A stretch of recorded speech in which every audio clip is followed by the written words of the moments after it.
Hello, John, preaching the gospel of Jesus Christ, the only true religion, because we believe in the one God. There's one God, there's one truth, there's one way, there's one life, one source of life. It's from God. From God comes all things, and it will be shown, it will be manifest. Truth over time manifests itself, it proves itself. But God wants to prove himself, show himself through his children, through those that believe on him, submit to him, surrender their will to him. It requires that we exercise our will to surrender it. We need to give a willing mind. We will to serve him. So we surrender our self-will to his will. We conform it to his will. He gives us instructions, and he sees if we're willing to let that go, put that down. And we feel that we understand even before we have to submit to God. There's even directions from your natural authorities that we resist. You might be driving a car, and it might be irritating to you, annoying to you when someone tells you, right, to do each step, turn left over here and turn right over there. And what if you already know the way to go? You might not want to hear it. You might appreciate it if you don't know the directions. Oh yeah, no, hey, you might be frustrated that they're not telling you. Hey, look at the road. Where do I go now? But if you know, then you might be frustrated that they're telling you, no, I know the way. I know it's a right here. Right, slow down. Slow down. You don't like hearing that. Hey, speed up. You're driving too slow. It's a red light. It's a green light. Hey, slow down. It's a yellow light. I know. Let me drive. I'm driving. Right, you want to be in control. You don't want to feel like you're being told to do everything. And so we feel that our pride, we feel that our resistance to being told things to do. Don't tell me. I don't want to. You might be following directions because you're still following directions according to an order. I know it's right here, then left here, and then left here, and then right here. And so what's the difference if someone is saying it out loud? Oh, because I feel like I'm doing what you're telling me to do. I feel like I don't have free will. And we resist that. Hey, don't take away that sense. I enjoy that sense. People get offended when you take that away from them. And so even at workplaces, right, they call it micromanagement. Don't do that. People don't like it. Don't do it. And you tell your manager, don't do it to me. And that might be a complaint from some of the workers. Oh yeah, no, they micromanage here. They tell you every single thing. It's frustrating, it's bothersome, it's annoying.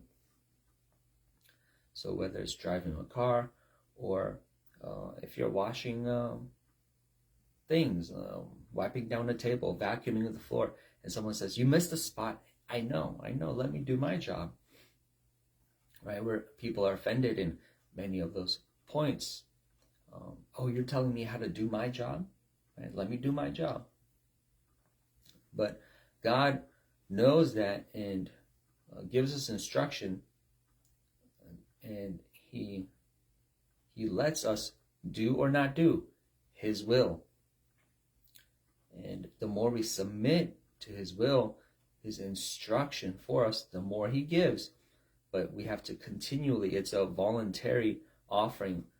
We give our life, we give, we conform willingly. That's our statement saying, no, you are wiser than me. And that's a humbling of ourselves. I don't know. And we could continue to go on as if we know.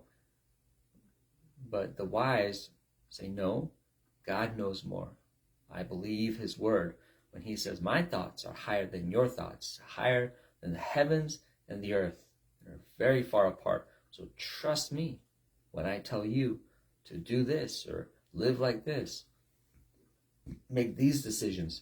And every step along the way, we exercise our will in reference to him. according to his order, according to what he says. And so people want to stay self-willed without God. Right? No, let me do what I want, my way, in my timing, and that's what keeps us separate from God. So that's the hypocrisy, where we'll live like that. We'll continue to do our own thing and then blame God. Meanwhile, God had instructions for us. We were the ones that refused his speech, his instruction. And so when we run into the consequences, the results of our efforts by our own design, our own plan, then no, you can't charge God. You can turn to God, or you can repent. It's an opportunity for repentance. Saying, no, I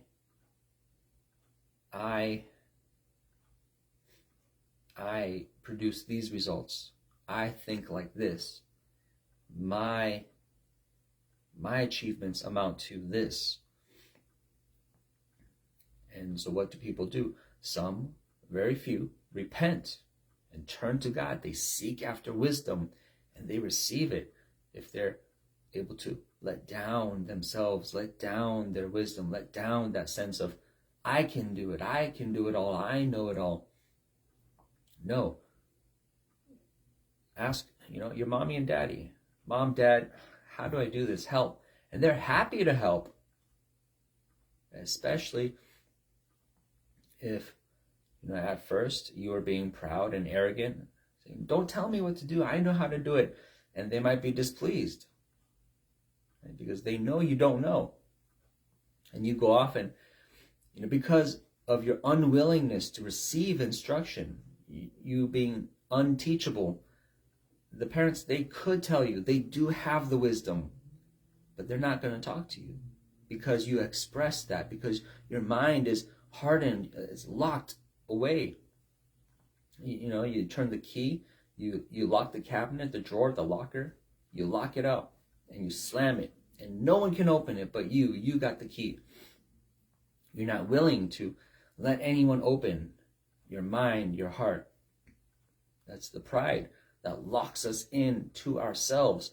And so what do? We go off into the world with the ignorance that we have, being, in our analogy, you might be 5 years old, 7 years old, 13 years old.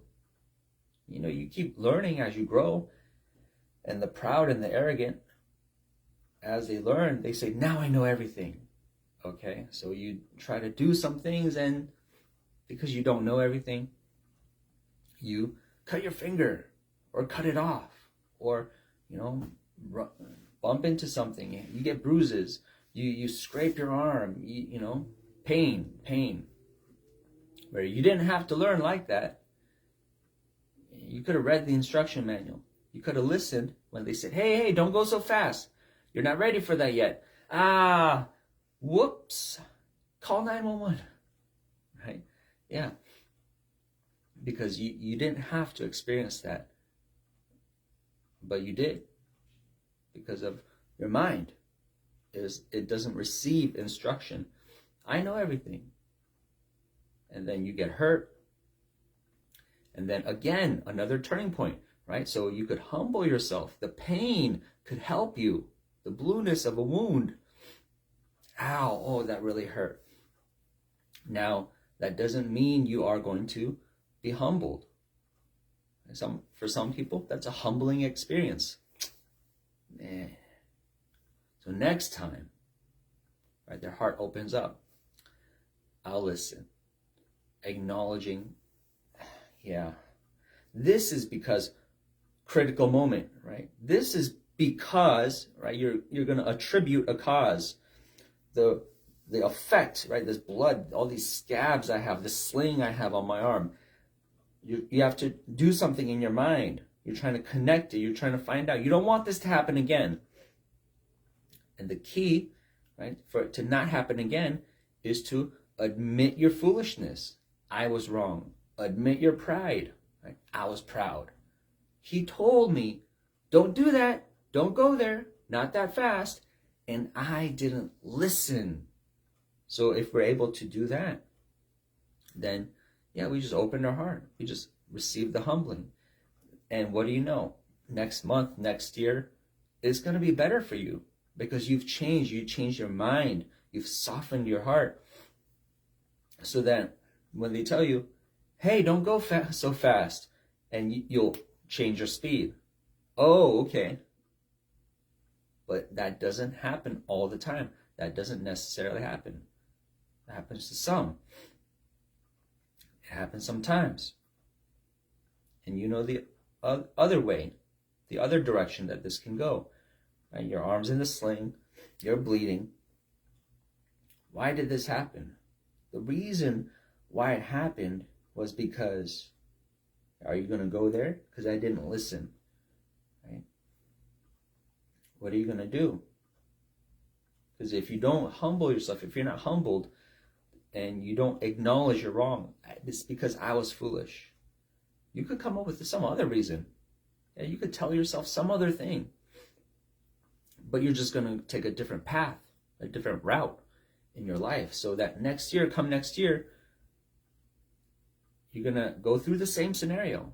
It might be the same thing. Maybe you're skateboarding. Maybe you're riding a bike. Maybe you're, using some tool, doing some work with a hammer or an axe. And they say, don't do that. You say, I know what I'm doing. Boom. Ow, my thumb. I shattered my thumb. Why? Yeah, this didn't have to happen. You had a moment, an opportunity last year to humble yourself so that come this moment, you have a changed mind. You're humble. You're open to instruction. So when someone says, don't do that, there must be a reason why you're telling me not to do that. You're more experienced. You're an authority. And so, yeah, that's a lot of the points that God, along the lines that God speaks to us about. Is there's wisdom and there's also humility. The access to wisdom, it's there, it's available. The parent is there. Wisdom is available. But it's not just the content, and it's not just the communication. There's the receiving end, the receptor. Can you receive the signal? What cell phone carrier do you have? T-Mobile? Oh no, you can't get reception here. I have Sprint. I get good signal. I can talk on the phone. Yeah, funny. And then what happened? Oh, your phone, you can't connect, you can't call? Oh, it's because of that phone. It's your device. Oh, it's me. Some can hear, some can't. The hardened, right? The proud, the arrogant, the haughty. So, yeah, the parent might have the instruction, but just wait. All right, I guess you're not ready for it until they hurt themselves and then they cry for instruction. Okay, tell me. I give up. Right? We see those moments, experiences, times in our lives. Many times, right? People say, hey, no, I got it. And you just have to wait. All right, well, he's very convinced that he got it. And then you just have to watch. You don't want to see them in pain, but I guess that's the only way that they're going to grow. You watch them. There it goes. There it is. Boom. Ow. Ooh. Oh, I heard that. And then what? Are they going to come? Or, how big is your pride? Because it could be so big that you heard the crash. You heard the cry. Ow. Ooh. Ah. Ooh. And, yeah, if they're not so proud, they might come and say, I'm sorry. You're right. I don't know what I'm doing. Right? Or you still don't hear from them. You still don't see them. They're still in the basement. Oh, man. They're still working on it. They're, maybe wrapping themselves up in a bandage. It's all right. I still got this. Right? It's not that I don't know. It's just that I have to swing the hammer harder. Ow! Ooh! Right? How many times do you need to experience the pain, the failure? I guess it might be, how proud you are. And some people die. Some people die like that. They go through life not turning to God. Pain, bruising, wounding, right? Bad relationships, heartbreak, your mind broken. You lose, right, marrow. You lose your blood. You lose, sugar levels, blood pressure. I don't know. What else can go wrong? I'm so proud. I just need to put some ointment on it.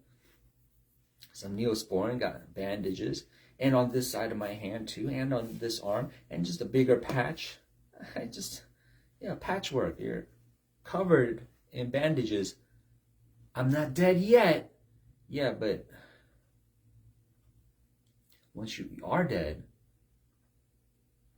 you ran out of opportunities to turn to life, to wisdom, to humble yourself and to receive, right? When are you going to turn? Because it's better, right? We can acknowledge that it's better the earlier you do it. To let go, say, help me. Apparently, that's the wisdom you need, right?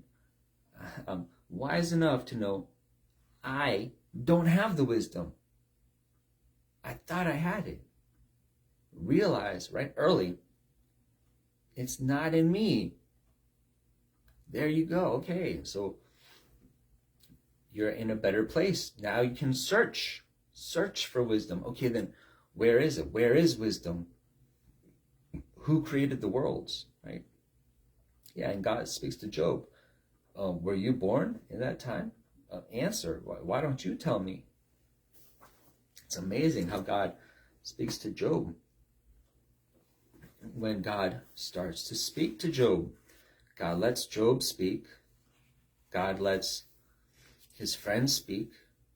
And when they're all well and done, when they don't progress in their conversation, and they realize Job's not listening, and Job says, I'm really done. I'm done.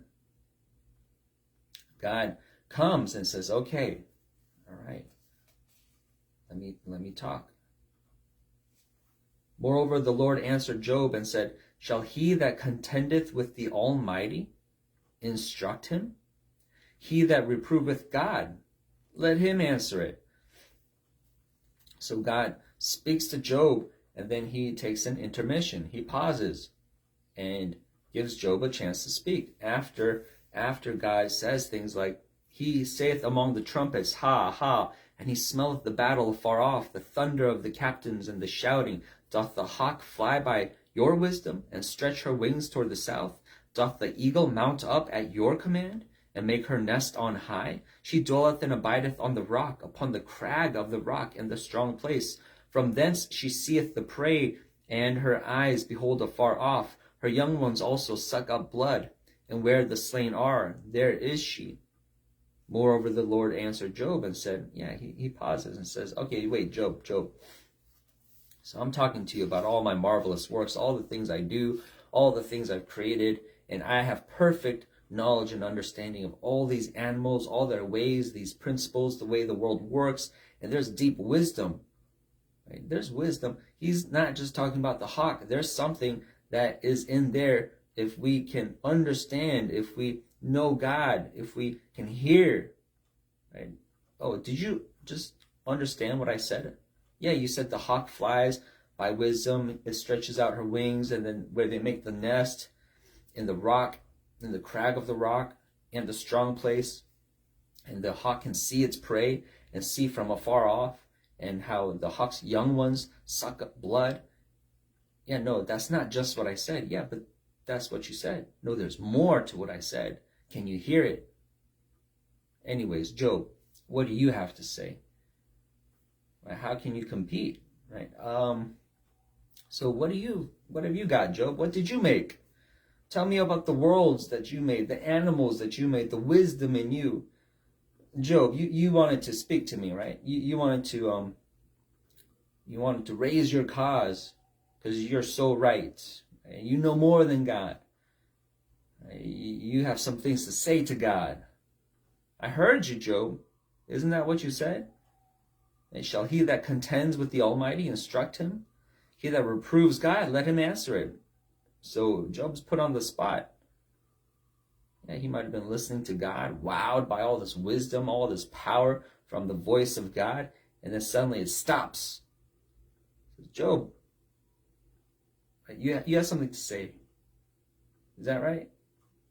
Yeah, and what does Job answer?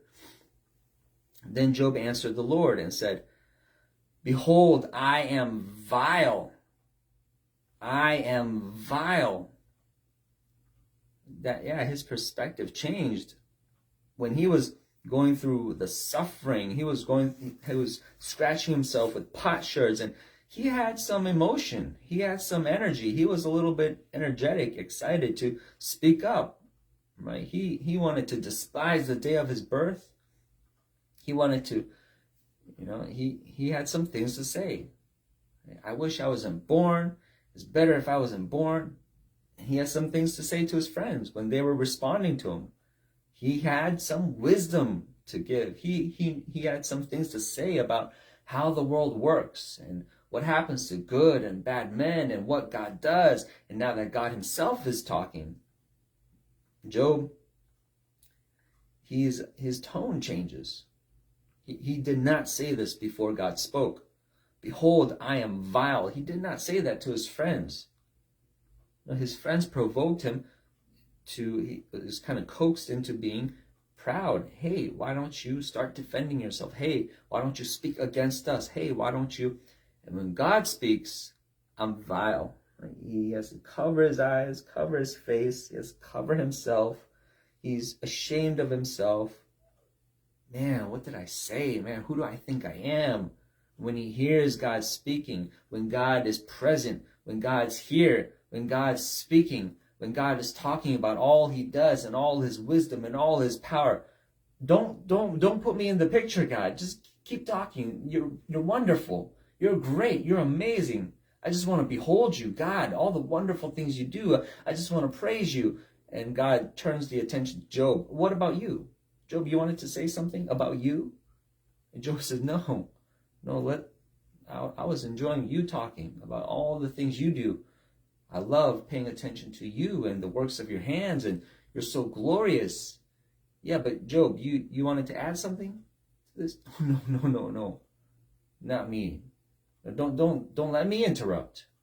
Don't let me pull anything out of my heart, my mind. The wisdom of man, I know that's foolishness to you, God. The foolishness of God is wiser than the wisdom of man. The weakness of God is stronger than the strength of man. What do I have to add? I am vile. His perspective changes. He's sober, with the presence of God when God speaks. Okay, so in comparison to that, so oftentimes when we're proud, it's because we don't know God or we've forgotten about God. We don't remember him and all that he is in his fullness. The earth is the Lord's and the fullness thereof. It all belongs to the Lord. He made it all. And he can show us the way. He can show us the door, the little crack in the rock to enter in, to become strong, to hide ourselves in God. We find our strength, our joy, our love, our peace, everything good in God. But oftentimes we experience hurt and pain and sorrow, nakedness, right? The wind and the tempest and the storm, all of the elements as a homeless person, as a vagrant, as a traveling man, as an armed man. What happened to all my stuff? Where's my riches? Where's my knowledge? Where's my mind? Where's my peace?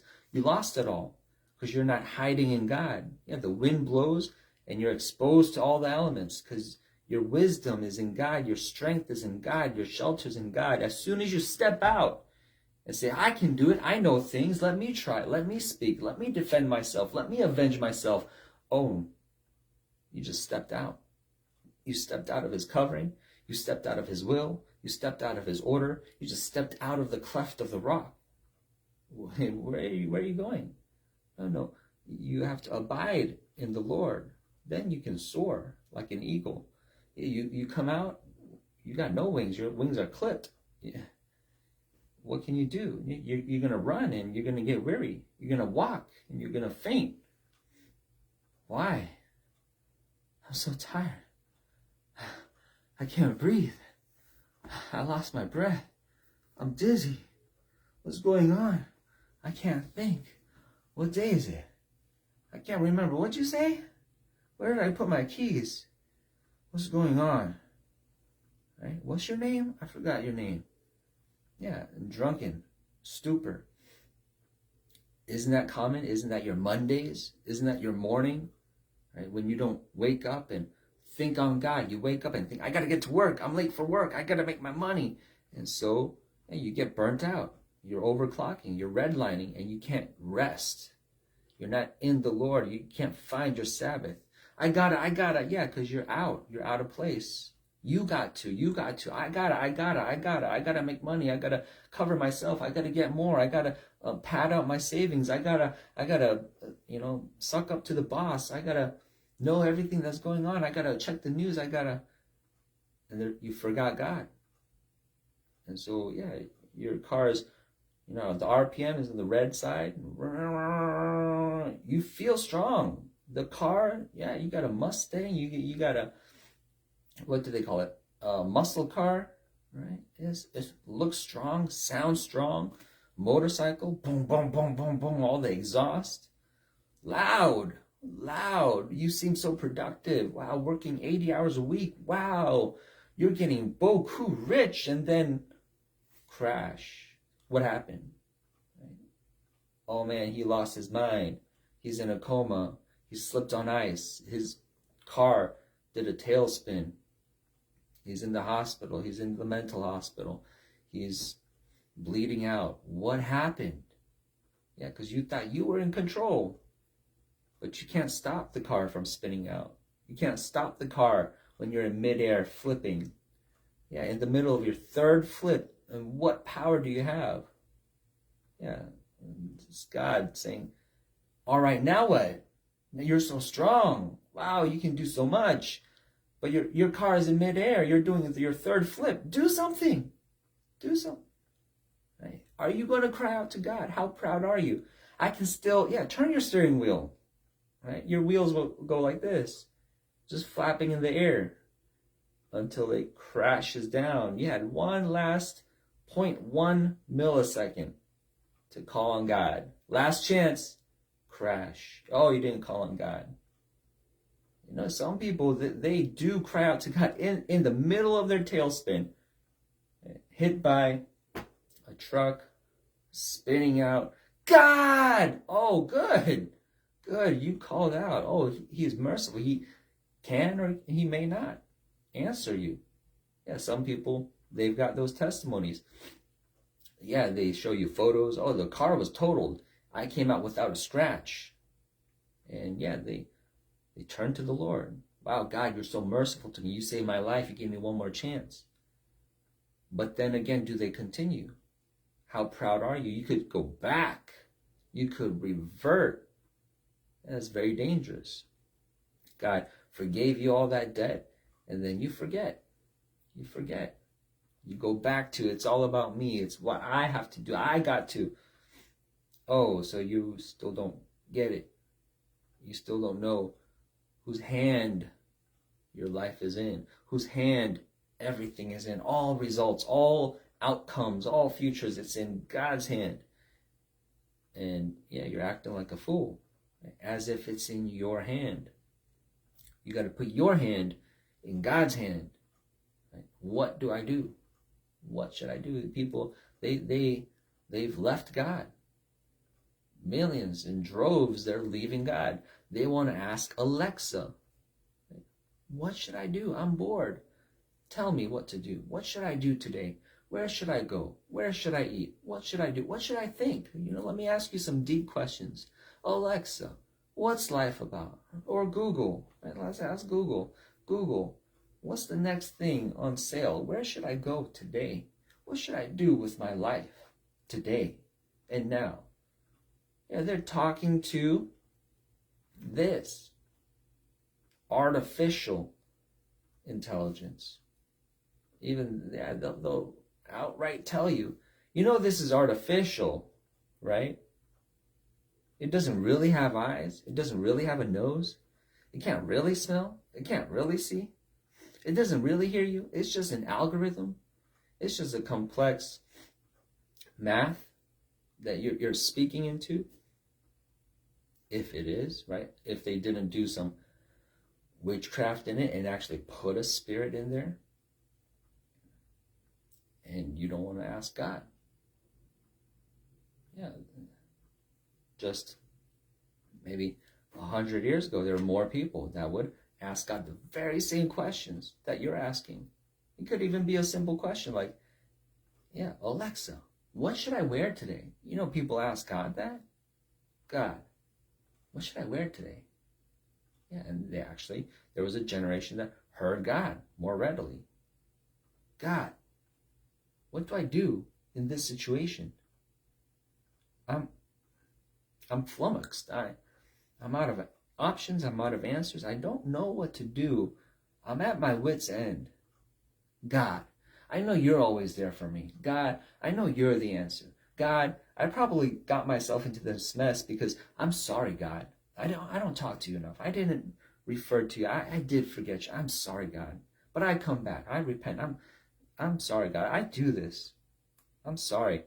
Help me to remember you more. Help me to be more humble. Help me to be a better Christian. I'm sorry, God. God, tell me. God, I need your help. God. Yeah, so, yeah,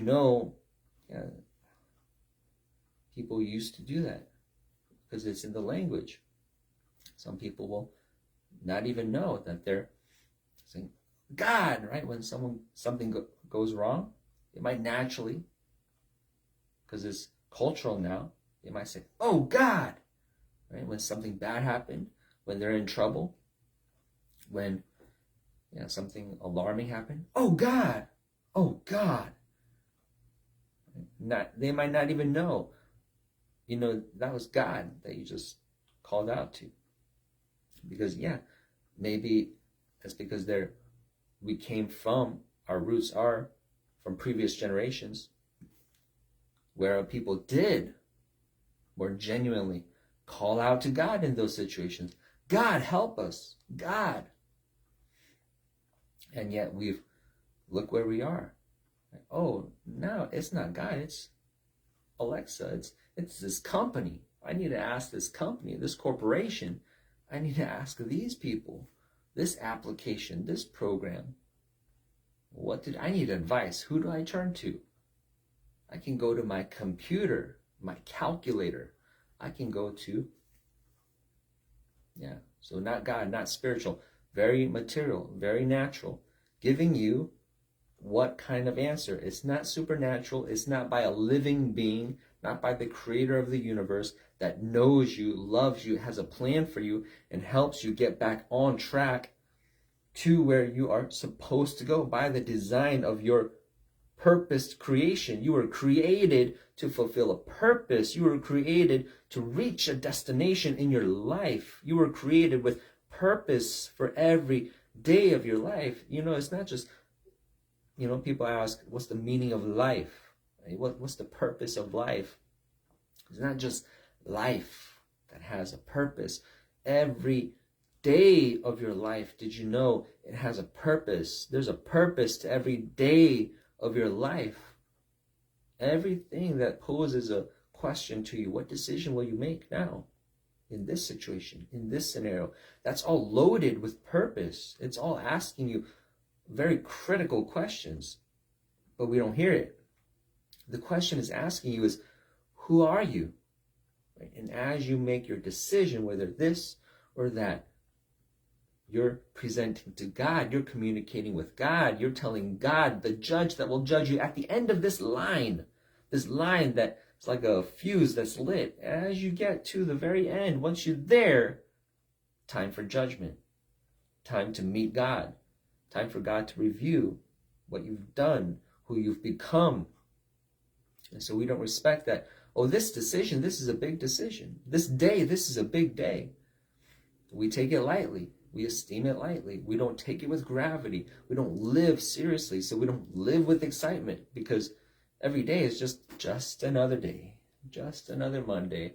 Time to kill time. Right? Just get by. Just have the moments pass. Just come on, let's hurry up and get it done with, get it over with. This line is too long. This traffic's too long. Now you're 80 years old and you're wondering what happened. How did life just fly by? Because you lived like a zombie. You lived mindless. You didn't understand the purpose of every day of your life, that God is watching you, that God is like bringing this to you, saying, here, I got responsibility for you.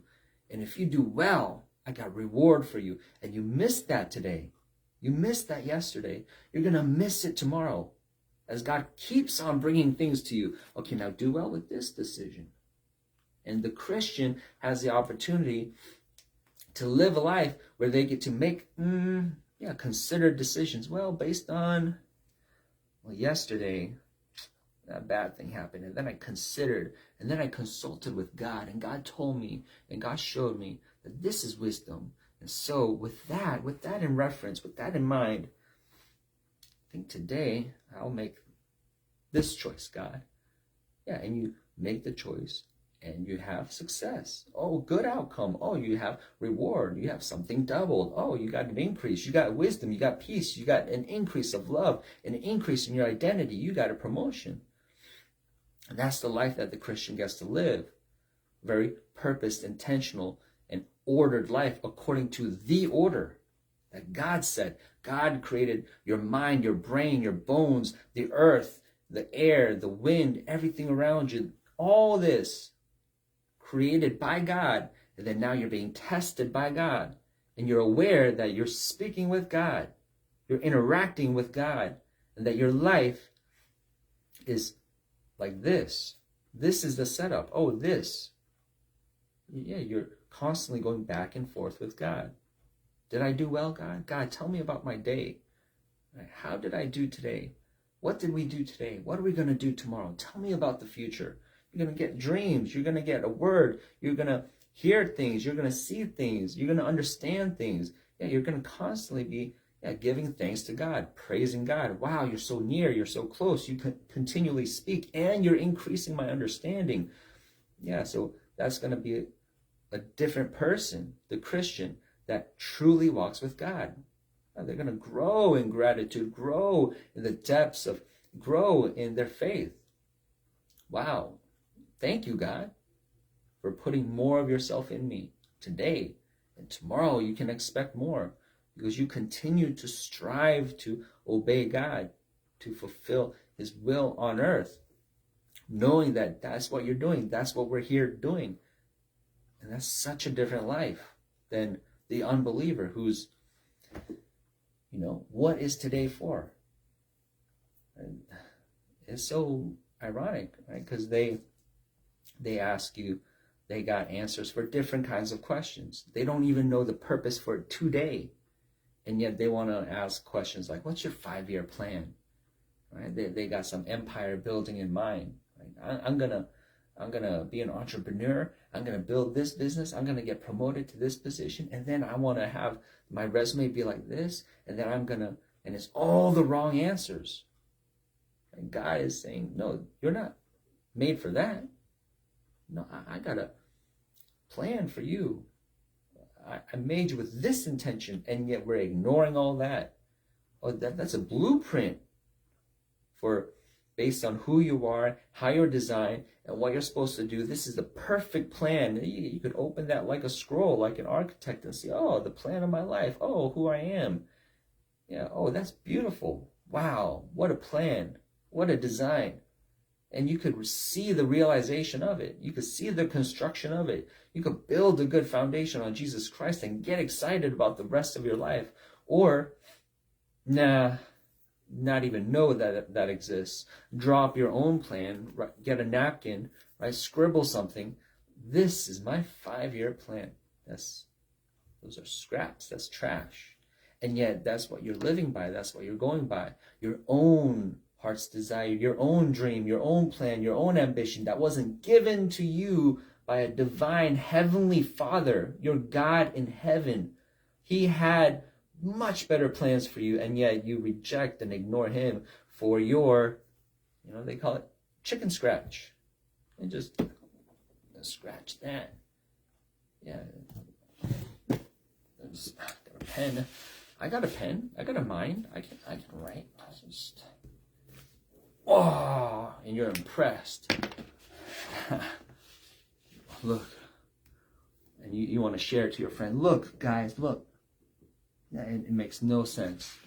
It makes no sense. All the angels are scratching their heads. God had much better things for you. And yet, no, you're impressed by yourself. And that's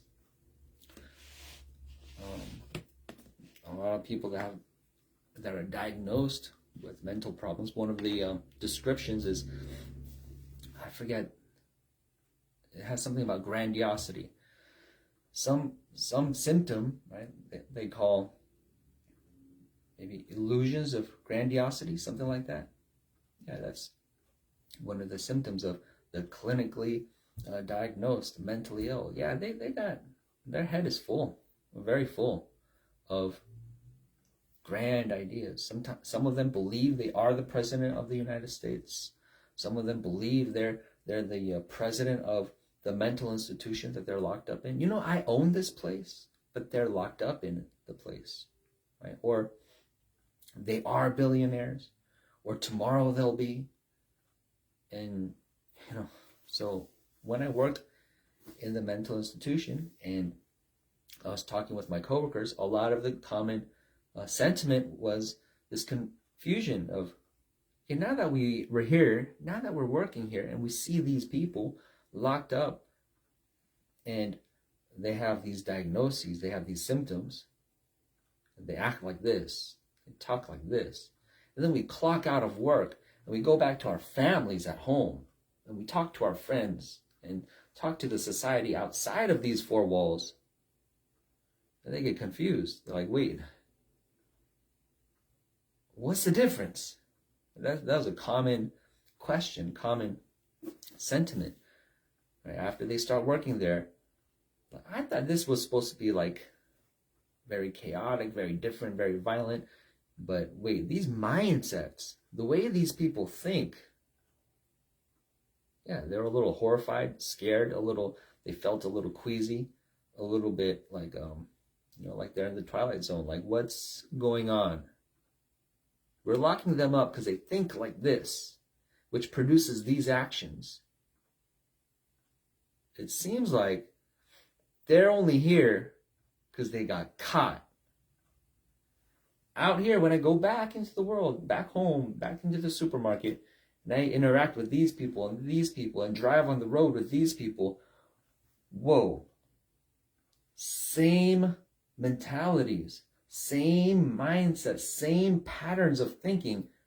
You all guys think the same as the people I work with, the people we're supposed to treat, because they just got caught. They just acted out. But man, you look outside, all these people, they're just not locked up yet. These are all like ticking time bombs. It's just only a matter of time until you break down, until you act out, until the same situation, the perfect storm happens to you, right? Oh, your debt mounts up, you can't pay it back, it's escalating, it's too much, the pressure's too much, you're emotionally can't handle it, you run out of support, people stop wanting to pay for you, and then boom, oh, I'll see you at work, right? Locked up tomorrow, because you're right there. And when you come in next, your neighbor, and then it's time for him to come in. It's time for him to break down, right? When he runs out of his antidepressant pills, when that happens to him, when he gets into, he bangs his head a little bit, and that's just enough to jostle his brain. To now he's acting like this. Now he's clinically mentally unstable, just like everyone else. Oh man, everyone's just a hairbreadth away from being classified as mentally insane. Wow, everyone's just on the verge. Everyone's so close. We're all thinking like this, acting like this, having emotions like this, having instability like this, anxiety at these levels, this kind of bipolar lifestyle. Without God, that's what we have. That's what we get. That's what you're in. You're surrounded by, and you yourself might be. I don't know. Are you a Christian? Are you saved? Are you born again? Do you put your trust in God? Are you saved today? Or are you still in the filth, in the muck, in the mire, in the midst of crazy? Because that is what people call normal life. Craziness. People, we didn't always have mental institutions. There were no walls. People weren't locked up all the time. I guess in Jesus' time you had the people in chains, but yeah, that was one guy like that.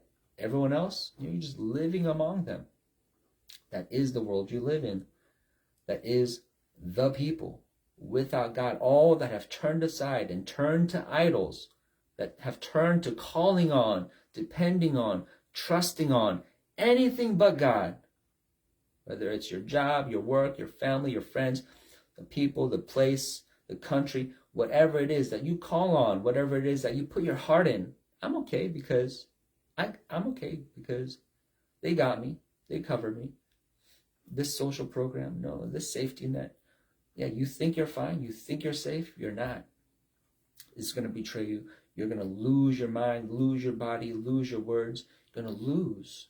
That's the trajectory you're on if you don't have God's hand hedging you in, protecting you. You know, God, life in God is totally different. You know, you soar, you fly, you gain control over your emotions, control over your mind. You gain, you increase in understanding, in peace. You lose, you have less panic. You lose that sense of fear. You increase in God. There's an increase. Life ends up differently in old age for the Christian. And that, you know, that's why people fear as they get older. They become more brittle, more fearful. They're going to get scammed. They can't answer any more phone calls. My son told me not to answer any calls. There's so many scams these days. So they can't even make the doctor's appointments that they want to because the doctor's trying to call them back. Unknown number. Can't answer that. It's their own doctor trying to call them. They can't connect with people. They're so fearful. I can't answer my phone unless it's from my son, unless it's from this one person. Yeah, but you need services from all these places. They're going to call, and you're not going to answer because you're fearful. You're afraid. The world's after you. That's the life outside of God. No power, no strength, right? To make the right decisions, to have any confidence in the future that things are going to end up well for you. That's only for the children of God who have the protection, security, the sure mercies, the promises that comes from God alone, from heaven. Because God created the earth and the heavens and the heavens. God created all this, and God has invited us to join him, to be with him, to be allied with him, to be on his side. That's available. And we're living this kind of life while that invitation is open and available. And so that's why men go to hell. That's why we go to hell, because God is opening himself. God is opening his arms. He's opened the gates. He's opened the doors for you to come, and you still reject him. He makes wisdom available, and you still act like a fool. He makes salvation available, and you still walk damned. You don't have to. You're choosing to. You're actively rejecting God.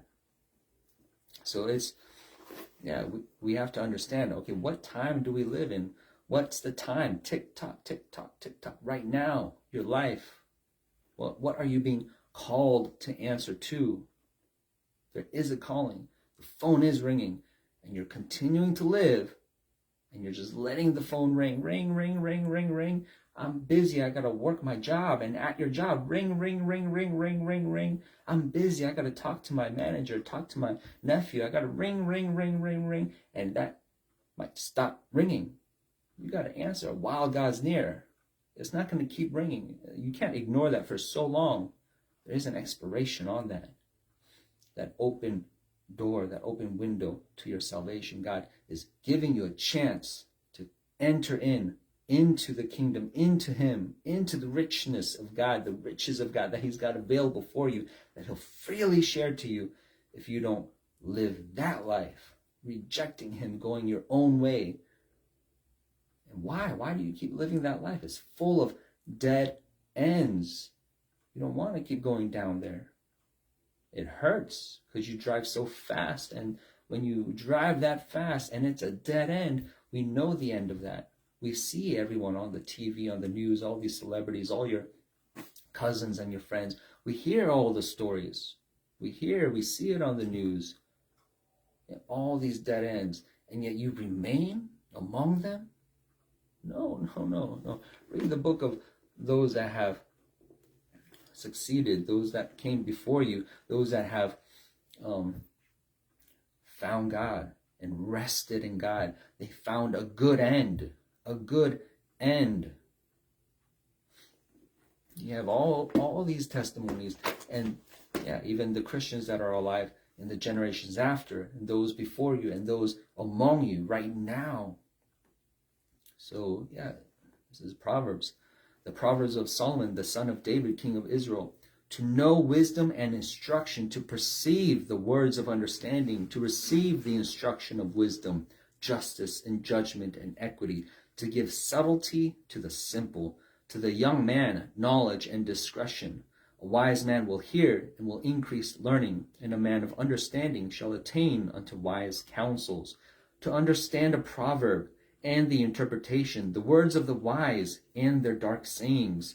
The fear of the Lord is the beginning of knowledge, but fools despise wisdom and instruction.